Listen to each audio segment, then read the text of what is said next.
In Your Vote 2024, it's the eve of the biggest day of the primary season for the 2024 election, and it comes with a major ruling from the Supreme Court. Former President Donald Trump will be allowed to stay on the Colorado ballot. Our Washington correspondent, Julia Benbrook, is tracking all of the latest developments in the presidential primaries, joins us live from California. Good evening to you, Julia.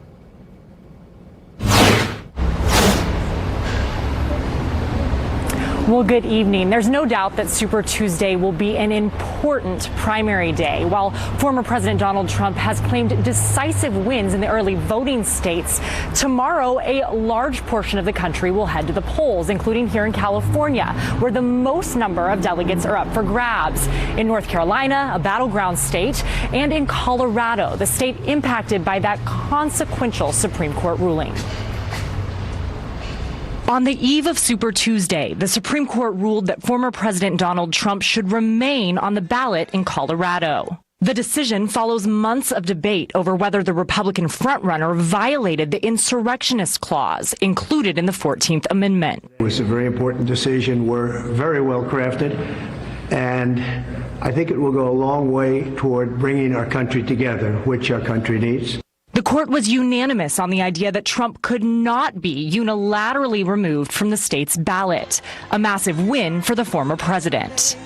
The decision comes as his last major primary opponent, Nikki Haley, who vowed to stay in the race at least through Super Tuesday, faces a make-or-break moment. We do have a country to save. So this is where you get to work. We need to make sure we go out in force on Tuesday. Haley secured her first primary win this week in Washington, D.C. But some GOP strategists say Tuesday's race could be the final contest in her 2024 run. There's just no path forward for Nikki Haley. She's a former governor. She had foreign policy chops. She had all of the resume and the presentation that should have done well, but she didn't. More than 1/3 of the total delegates in both the Democratic and Republican presidential primaries are up for grabs on Tuesday.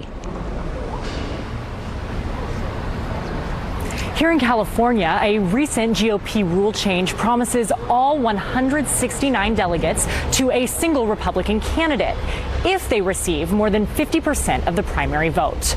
Reporting live in Beverly Hills, Julia Benbrook, Wish TV.